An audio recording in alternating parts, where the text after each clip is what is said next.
जय आनंद group Pune यांच्या वतीनं समाज भूषण पुरस्कार प्रदान समारंभाला उपस्थित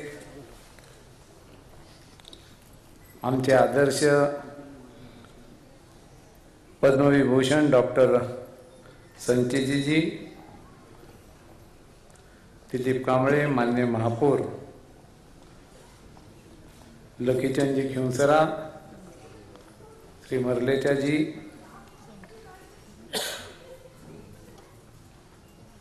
माझा कॉलेजच्या जीवनापासून असणारा मित्र आणि हा शांतीलाल माझा मित्र आहे हे सांगण्यात जेव्हा मला अभिमान वाटतो, असे शांतीलालजी,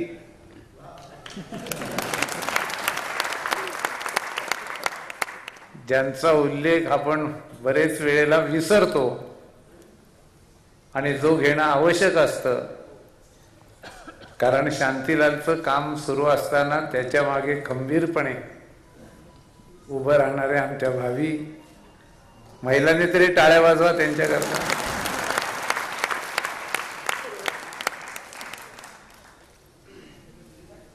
अनेक लोक परिचित आहेत, वेळेअभावी सगळ्यांचं नाव घेत नाही.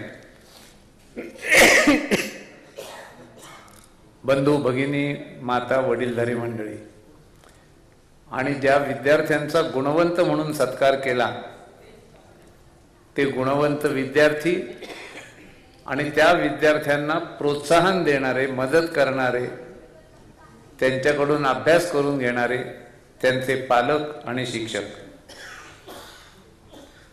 आज मला खूप आनंद होतो, मनापासून आनंद होतो. काही सत्कार आणि समाजभूषण पुरस्कार हे मागवून घेतले जातात. माझा करा, माझा करा, काही करा, खर्च करतो, कार्यक्रम करतो. अशाही अनेक पुरस्कारांना आम्ही यांच्या 10 वर्ष मागे लागलो होतो. तुम्ही 10 वर्ष लागलाय, मी 20 वर्ष मागे लागलो. असे काही सत्कार असतात. काही बळजबरीचे सत्कार असतात. कॉलेजचे प्राचार्य आहेत, संस्थेचे प्रमुख आहेत, मंत्री आहे. मी मंत्र्याचाही उल्लेख करतो. अनेक मंत्री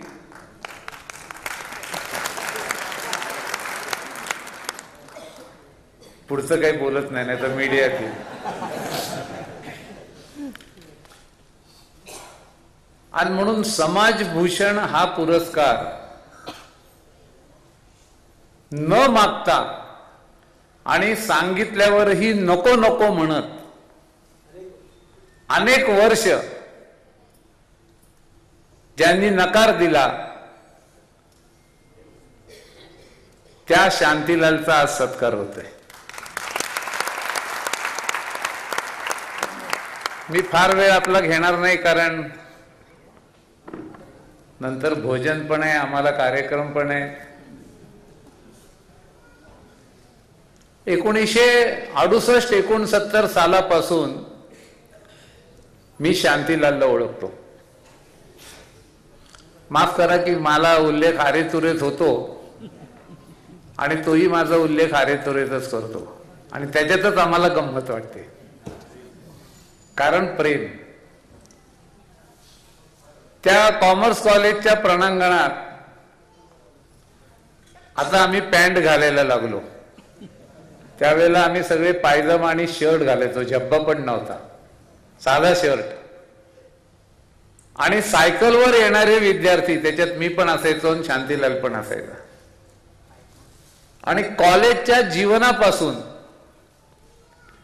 कॉलेजमधल्या साऱ्या ऍक्टिव्हिटीज, कार्यक्रम, समारंभ, विद्यार्थ्यांच्या विविध स्पर्धा, ह्याच्यात अभ्यासापेक्षा जास्त लक्ष घालणारे जे कोणी विद्यार्थी होते त्याच्यात आम्ही दोघं विद्यार्थी होतो. शांतीलालनी फार त्यावेळेला अभ्यास केला असता तर ज्ञानेश्वर पादुका चौकात चार्टर्ड अकाउंटंट शांतीलाल मुथा अशी पाटी कधीच लागली असते. डॉक्टर साहेब ते सोपं आहे, अभ्यास करून होतं. सोपं म्हणजे आम्हाला सोपं नाही, पण जे करतात त्यांना सोपं आहे. पण जीवनामध्ये काही स्टेजेस असतात. शालेय शिक्षण, महाविद्यालयीन शिक्षण आणि महाविद्यालयीन शिक्षणानंतर आपल्या आयुष्याला एक टर्निंग पॉइंट मिळतो. तो असा की आता उर्वरित आयुष्यात आपण काय करायचं. आई वडिलांनी शिकवलं, मोठं केलं, शिक्षण केलं आणि अमुक एका मुद्द्यापर्यंत, पॉइंट पर्यंत आणून ठेवलं. आणल्यानंतर आता माझ्या जीवनाची पुढची वाटचाल कशी आहे. आता मी कुठे जाऊ, काय करू, पैसे कमवू का, व्यवसाय करू का, नोकरी करू का सामाजिक काम करू, धार्मिक काम करू, असे अनेक प्रश्न माणसाच्या मनामध्ये कॉलेज, महाविद्यालयीन शिक्षण झाल्यानंतर नैसर्गिकरित्या येतात आणि त्याला कुठला तरी एक मार्ग शोधावाच लागतो. शांतीलालच्या जीवनामध्ये जरूर त्यांनी व्यवसाय केला. आता तो सगळ्यांना बाजूला आहे, बरोबर ना माझी माहिती. आता त्याने अनेकांना व्यवसायाला प्रोत्साहन दिलंय, मार्गदर्शन केलंय. ठराविक एक काळापर्यंत अर्थार्जन, आणि हेही फार चांगलं केलं. त्याचं कारण असं आहे, दुर्दैवाने आपल्याकडे भिकारी आणि गरीब माणसाचं कोणी ऐकत नाही. कारण ते काय म्हणतात, याला काय जमतंय, हा काय करतोय, आम्हाला शिकवतोय. पण त्याही व्यवसायामध्ये बांधकाम व्यवसायाच्या दृष्टिकोनातनं एक आदर्श, म्हणजे मी पुण्यात 40 वर्ष लोकप्रतिनिधी आहे. शांतीलाल नगरसेवक असेल, आमदार असेल, आता मंत्री आहे.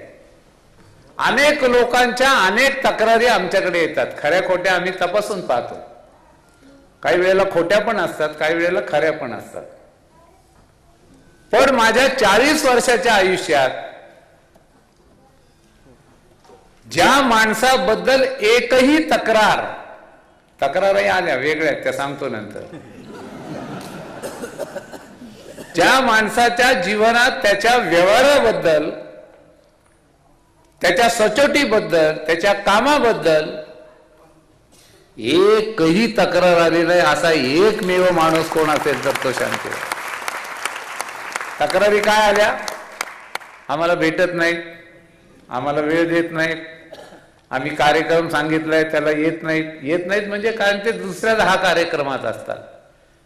ह्या तक्रारीने आनंद होतो की माणूस स्वतःला इतकं बिझी ठेवतो की हा आत्ता इथे असेल तर संध्याकाळी कुठे असेल हे सांगता येत नाही. फोनवर त्याच्याशी बोलल्यावरच कळतं. मी जर पुण्यात सकाळी त्याला फोन केला की शांतीलाल आपल्याला भेटायचं, मी संध्याकाळी भेटतो, आणि फोन ठेवला, रात्री फोन लावला तर तो म्हणतो मी दिल्लीला आहे. इतकं गतीनं सगळीकडे फिरणं, आणि तेही सामान्य माणसासारखं. मला एकदा आश्चर्य वाटतं, मी अंदमान निकोबारला गेलो होतो शासकीय कामाकरता.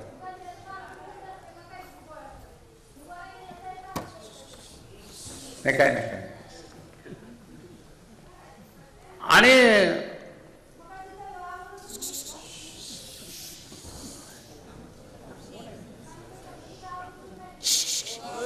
ताई, ओ ताई वरच्या इकडे या भाषण करायला, तिथनं नका करू. नाही, कर्मचारी साफसफाई करतायत. आणि मला फोन आला, मी म्हटलं अंदमान निकोबारला कोणाचा फोन आला. तिकडे येतात आम्हाला, सकाळपासून शांतीलाल सुरूच होतं. पाणी आलं नाही, गटार तुंबले, मुलाला शाळेत प्रवेश पाहिजे, बँकेचं कर्ज पाहिजे, फ्लॅट लवकर द्या, स्वस्तात द्या, तुमचा मित्र आहे त्याला सांगा, नोकरी द्या, असे रोज आम्हाला सकाळपासून फोन येतात. शांतीलालचा मला फोन आला की मी इथं आलोय. मी म्हणलं तू इथं कसा काय आला. अंदमान निकोबारला ज्या सुनामी लाटा आल्या आणि त्याच्यात सगळं उद्ध्वस्त झालं, तिथल्याही व्यवस्थापनाकरता आणि विशेषतः शालेय मुलांच्या व्यवस्थापनाकरता शांतीलाल त्यावेळच्या राज्यपालांना आणि तिथल्या अधिकाऱ्यांना भेटायला आला होता. कुठे अंदमान निकोबार, कुठे तिथली मुलं, ती कुठल्या जातीची, ती कुठल्या धर्माची, कुठल्या देशाची. जे काम मला करायचं आहे मी करतो आहे,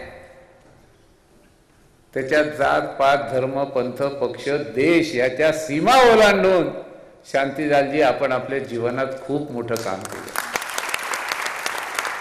आणि याचा आम्हाला अभिमान आहे. मी अनेक वेळा त्याचं टाइम टेबल बघतो, गमतीने सांगतो आम्हाला तरी शिकव, कमीत कमी वेळात जास्तीत जास्त काम कसं करायचं. आणि म्हणून एक अत्यंत परिपूर्ण असं व्यक्तिमत्व आणि समाजाला समर्पित, हे फार अवघड आहे. अनेक चांगली व्यक्तिमत्व आम्ही पाहतो आणि असतात, मी त्यांची चेष्टा नाही करत, पण त्यांची परिसीमा ठरलेली असते. आपण आपलं घर, आपली बायको, मुलं, आपला व्यवसाय, आपली कॉलनी, आपलं शहर, आपला समाज, आपला जिल्हा, या साऱ्या सीमारेषा पुसून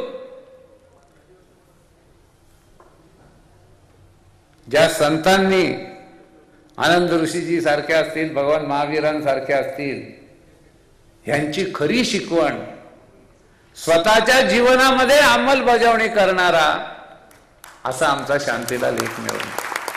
आणि म्हणून खरे इतर वेळेला मला कोणी बोलवायला आलं तर मी सांगतो नको, कधी मुंबईला असतो, परगावी असतो, वेळ नाही, तुम्ही घ्या कार्यक्रम उरकून. पण मला किंसराजी असतील, बाकी आमचे सगळे मित्र आहेत, ह्यांनी आपण आज सगळ्यांनी फोन केला तेव्हा मी सांगितलं ह्या कार्यक्रमाला माझ्याशिवाय कोणाला बोलवू नका.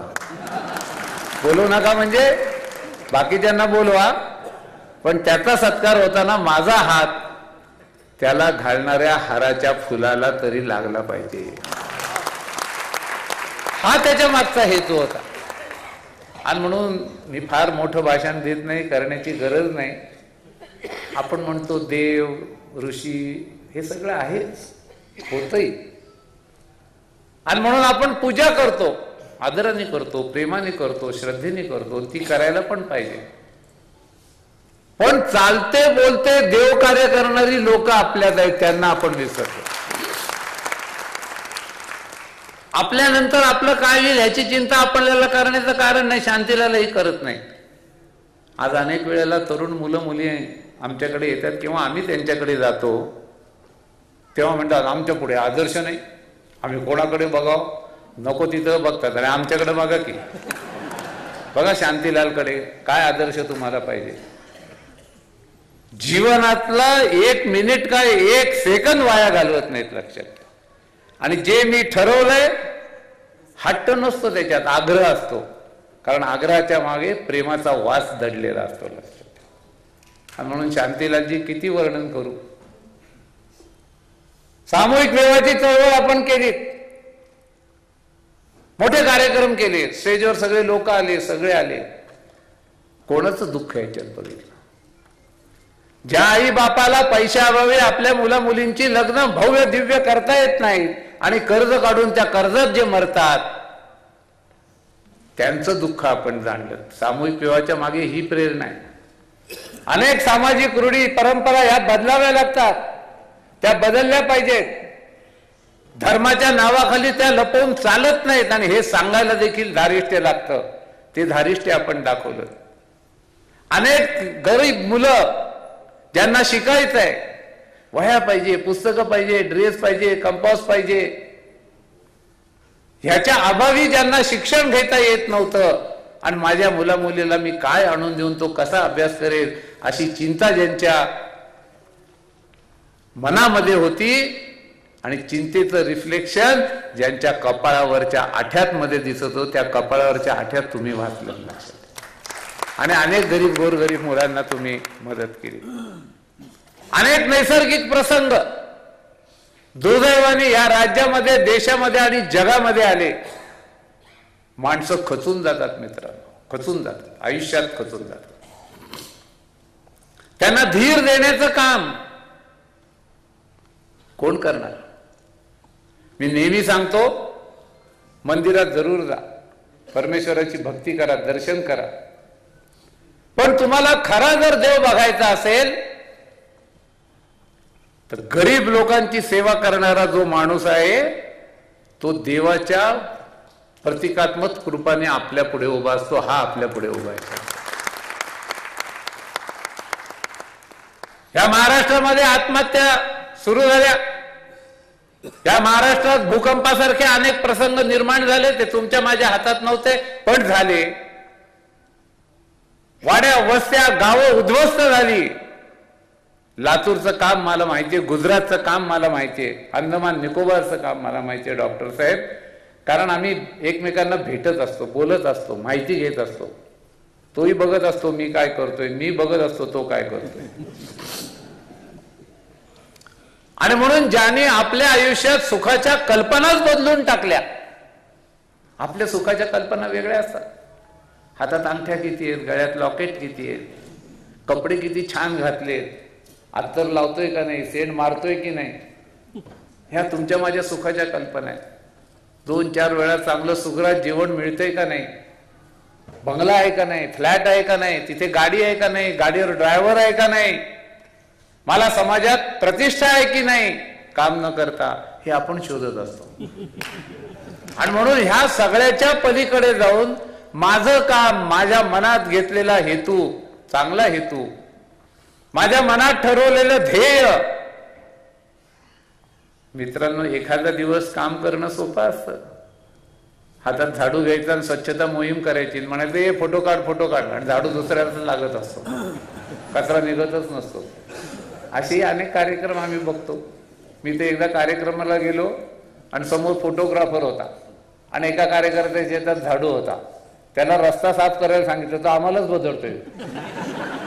अरे मी म्हटलं व तिकडं कचरा आहे, मी कचरा नाहीये, माल नको ठोकू. दाखवण्याकरता कार्यक्रम, नोंद करण्याकरता कार्यक्रम, फोटो करण्याकरता कार्यक्रम, लोकांनी आम्हाला चांगलं म्हणावं म्हणून कार्यक्रम. लोक काही म्हणत. सामूहिक विवाहाच्या वेळेला आणि हुंडाबंदीच्या माध्यमातून विरोध झाला नाही असं नाही आहे. अनेकांनी मनातलं आपल्या सांगितलं, काय करता हे, आम्हाला लग्न करायचंय थाटामाटात, आणि तुम्ही कुठला काढला हा सामूहिक विवाह. सामोरं जावं लागतं धैर्याने, एका विचाराने, एक पक्की वैचारिक बैठक घेऊन. आणि म्हणून आयुष्यात ज्याची वैचारिक बैठक पक्की असते तो अजिबात दोलायमान होत नाही. लक्षात ठेवा, स्थिर राहतो, हलत नाही. कोणी आपली स्तुती करो, कोणी आपल्यावर टीका करो, कोणी आपल्याला चांगलं म्हणो, कोणी आपल्याला वाईट म्हणो. आणि म्हणून एका ध्येयाच्या दिशेनं वाटचाल करणारा हा वेडा युवक. शहाणी माणसं असतात ते काही फार चांगलं करू शकत नाही. चांगलं काम केलं तर वेडाच करतो लागतं. आणि पहिल्यांदा लोक म्हणतात काय वेडा आहे राव, मस्त राहायचं, कुठं फिरतो येड्यासारखा. आता वेडाही म्हणत नाही, ती येडा. असं तुम्हाला अनेकांनी येडं म्हटलं, पण वेडे ते ठरले, तुम्ही शहाणे ठरले. लक्षात. आज म्हणून असा आपल्या बरोबरचा असणारा एक मित्र, जिवलग मित्र, आर्थिक व्यवहारात सुस्पष्ट, कधीही तुम्हाला आर्थिक भानगडी दिसणार नाहीत. लक्षात ठेवा, कारण केल्याच नाहीत, त्यामुळे दिसण्याचा प्रश्नच नाही. आणि म्हणून ज्याचा आदर्श आपण घ्यावा, ज्याच्या पावलावर पाऊल ठेवून आपण ज्या उद्दिष्टांपर्यंत शांतीलालला जायचंय त्याच्यात आपला एक हातभार असावा, सहकार्य असावं, मित्र म्हणून, सहकारी म्हणून, असे आपण सगळे आहोत. आणि म्हणून अजून आयुष्यात खूप करायचंय. मी एकदा शांतीलालशी बोलतो, अरे केवढं काम केलं, तो म्हणला काहीच नाही केलं, अजून खूप करायचंय. दृष्टी अशी असावी लागते की मी काय केलं याच्यापेक्षा मला काय करायचं राहिलं आहे, अशी बघणारी जे व्यक्तिमत्व असतात त्याच्यात शांतीलाल हे एक व्यक्तिमत्व आहे. आणि म्हणून हा पुरस्कार, हा सत्कार, हा कार्यक्रम, अशा व्यक्तिमत्वाला तुमच्याकडनं पैसे नकोत, तुमच्याकडनं अशी मानपत्र पण नकोत. मी जे करतोय ते तपासून पाहावं लागतं समाज मनावर. हे चांगलं काम करणाऱ्याला प्रोत्साहन देणाऱ्या समाज मनाचं प्रतिबिंब आहे. एवढं सगळं फार कमी आहेत, मला माहिती आहे. अजूनही अनेक ठिकाणी अनेक लोक आपल्याकडे, आणि म्हणून अधिक वेळ न घेता मी नेहमी शांतीला सांगतो, बा तुझ्यासारखं काही काम आम्हाला जमत नाही, एवढी काही चिकाटी आमच्याकडे नाही, पण तू जे जे करशील त्याच्यात एक खारीचा वाटा घेणारा तुझा बापट नावाचा एक मित्र एवढं विसरू नका, असं मी त्याला कायम. मग कार्यक्रमाला कोणी येऊ. परवा शरद पवार आले, मला एकाने विचारलं मग तुम्ही जाणार का, म्हणलं न जायला काय झालं. कोणी शरद पवार असतील, माननीय मुख्यमंत्री असतील, कुठल्याही पक्षाचे लोक असतील, कुठल्याही धर्माचे लोक असतील, जे जे चांगलं काम करतात या गाड्याला गती देण्याकरता त्यांचा हात लागला तर माझ्यासारखा माणूस त्याचा स्वीकार करतो, लक्षात ठेवा. आणि म्हणून शांतीलालजी या निमित्ताने आपण एक प्रश्न समाजातले, धर्मातले, जातीतले, गरीब विद्यार्थ्यांचे, पालकांचे, पूरग्रस्तांचे, भूकंपग्रस्तांचे, आत्महत्याग्रस्तांचे, हे सारे आपल्या आयुष्यात सोडवले. आपल्या मनात एवढ्या विविध कल्पना आहेत, चांगले विचार आहेत, चांगल्या योजना आहेत, त्याची अंमलबजावणी आपल्याला आयुष्यभर करायची. हे ध्येय घेऊन आपण चालत आहात. आपण चालत असताना आपण एकटे नाही आहात. तुमच्या नेतृत्वाखाली तुम्ही त्या काही योजना ठरवाल, त्याची अंमलबजावणी करण्याकरता आम्ही सगळे जण आहोत. हा सांगण्याचा कार्यक्रम म्हणजे समाजभूषण. की असा कार्यक्रम आला, एक शाल त्यांना घातली आणि एक हार त्यांनी घातला, काय फरक पडतो? काहीच पडत नाही. पण हा हार आणि ही शाल, मी जे काम स्वीकारलंय, अंगीकारलंय, करतोय, जीवन त्याच्याकरता दिलंय, त्या कामाची प्रेरणा आणि स्फूर्ती आहे. माझ्या मागे मी एकटा नाही, माझ्या बायको सकट सगळा समाज माझ्या मागे उभा आहे. आणि समाज म्हणजे केवळ जैन समाज नाही मित्रांनो, हेही लक्षात ठेवा. मी अनेक ठिकाणी त्याचे कार्यक्रम देतो. परत मी तुम्हाला सांगतो, आपल्या देशात एक प्रॉब्लेम आहे. आपल्या समाजातला माणूस मोठा झाला की त्याला मर्यादित समाज एवढाच मोठा करायचा आणि बाकी आपण ठेवायचा. असं करू नका. हा जैन समाजाचा नाहीये, म्हणजे जातीने ध्यानी जैन समाजाचा असेल व्यवस्थित. हा माणूस सगळ्या समाजाचा आहे. आणि म्हणून खिंवसरा साहेब फक्त तुमचा हक्क आहे असं नाही. 7/12 तुमचं नाव पहिलं लागेल, आमचं काय अडचण नाही. पण खाडाखोडीच्या उतऱ्यात आमचं शेवट तर नाही टाका. आणि म्हणून एखादा माणूस जेव्हा अशा पद्धतीनं काम करतो तेव्हा तो माणूस म्हणून काम करतो, माणुसकी म्हणून काम करतो.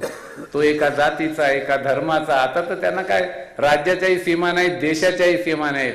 अखिल मानवाकरता मी काम करणार आणि करताना शांततेच्या मार्गाने करणार. ही भगवान महावीरांची शिकवण, ही आनंद ऋषीजींची शिकवणूक. वाचणं सोपं आहे, त्यांच्या फोटोला नमस्कार करणं सोपं आहे, फुल वाहणं सोपं आहे, सोहळं करून फिरणं सोपं आहे. त्याची आपल्या आयुष्यात अंमलबजावणी ही फार अवघड असते मित्रांनो, लक्षात ठेवा. आणि अशी अवघड परिस्थितीतून पुढे जाऊन एक उत्कृष्ट काम, ज्याचं आपल्याला खरोखर भूषण म्हणून ज्यांच्याकडे बघून आपणही ठरवलं पाहिजे की हा एकटा करतो म्हणून हा चांगला आहे, चांगला आहे असं म्हणत नाही. तू काय करतो? तुझा कुठेतरी हातभार यायला लागतोय का नाही? तो पैशाच्याच रूपाने लागतो असं नाही. योगदान द्यावं लागतं, वेळ द्यावा लागतो, संस्थांमध्ये काम करावं लागतं. त्याच्या संस्थेत आयुष्यभर योगदान दिलेले लोक गोळा केलेले असतात. आणि म्हणून माणसाची किंमत पैशावर आणि त्याच्या संपत्तीवर नसते. माणसाची किंमत त्याने आयुष्यभर काय काम केलं आणि किती केलं ह्याच्यावर असते. आणि किती केलं आपल्याला वाटतं खूप केलं, त्याला वाटतं काहीच नाही केलं. ही भूक आहे कामाची, ही तडफड आहे कामाची, ही एक चिकाटी आहे, जिद्द आहे. आणि ही घेऊन आमचा मित्र पुढे जातो तेव्हा बाकी सगळं आमच्या दृष्टीने गौण आहे. खरं मी आज मुंबईतच थांबणार होतो, पण ज्या दिवशी खिंवसराजी तुम्ही माझ्याकडे आलात, दाभेकर साहेबांनी फोन केला, आपणही आलात, तेव्हा मी म्हटलं थांबा, पहिली डायरी काढतो आणि त्याच्यात लिहून टाकतो. त्याचं कारण चांगल्याचं कौतुक करणं हे देखील समाज म्हणून तुमचं आमचं काम आहे आणि पालकमंत्री या नात्यानं तर माझं कर्तव्य असं मी मानणार आहोत. आणि म्हणून मी आज कर्तव्याच्या भूमिकेतनं इथं आलो. खरं तर बोललो तर काय किती वेळ अजून बोलू शकेल. कॉलेजमधल्या गमती जमती पण सांगत नाही आता, घाबरू नको.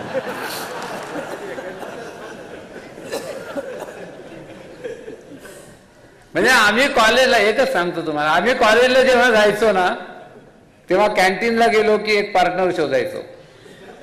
कारण एक चहाचा कपाला जेवढे पैसे लागायचे ते एकट्याकडे नसायचे, दोघांकडे असायचे. सायकलवर यायचो. पैशाची पण किंमत कळावी लागते, कारण ती किंमत मोजण्याकरता तेवढे कष्टही मोजावे लागतात. आणि म्हणून जीवनात अनेक संकट आली, समस्या आल्या, प्रश्न निर्माण झाले, पण त्या साऱ्यावर मात करण्याची जिद्द शांतीलालजी तुम्ही ठेवली. आणि आता पैसा गोळा करता तो स्वतः करता करत नाही, या समाजातल्या गोरगरीब लोकांचं पोट भरणं. आणि अजूनही तुम्हाला सांगतो, एक नवा पैसा सरकारचा घेतला नाही. लक्षात, एक नवा पैसा समाजाचा घेतला. समाजाने त्यांना दिला, त्यांच्याकडे बघून दिला, त्यांचं काम बघून दिला. सरकारी योग्य वेळेला. परवाच त्यांची मुख्यमंत्र्यांची प्रदीर्घ बैठक आहे. मी आधीच मुख्यमंत्र्यांना सांगितलं होतं की हे क्या चीज आहे. आणि मला आता शांतीलाल म्हणत होता की सीएमनी सगळी माहिती घेतली होती. म्हटलं घेतली नव्हती, मीच दिली होती. सांगितलं पाहिजे. आणि कशाची अपेक्षा नाही. असं एक आगळं वेगळं चांगलं प्रेमाने जिद्दीने आयुष्यभर एक व्रत म्हणून काम करणारं व्यक्तिमत्व कोण असेल तर मी मंत्री असो नाही तर वयाने त्याच्यापेक्षा थोडासा मोठा असो, माझा पण आदर्श शांतीलाल आहे. लक्षात. आणि म्हणून अशा आमच्या मित्राला आज समाजभूषण हा पुरस्कार देताना मी आनंद व्यक्त करतो. शांतीलालजी तुम्हाला शुभेच्छा देतो. आणि शुभेच्छा या केवळ शब्द स्वरूपात नाही तर सक्रिय व्यावहारिक स्वरूपात आपल्याला शुभेच्छा देतो. खरं म्हणजे खूप कमी बोलायचं असं ठरवलं होतं, पण भावनेचा उद्रेकच इतका असतो की बसल्यानंतर असं वाटेल अरे हे याच्याबद्दल सांगायचं राहिलं, ते त्याच्याबद्दल सांगायचं राहिलं. परत पुढच्या कार्यक्रमात बोलवा, तिथे बोलीन. धन्यवाद.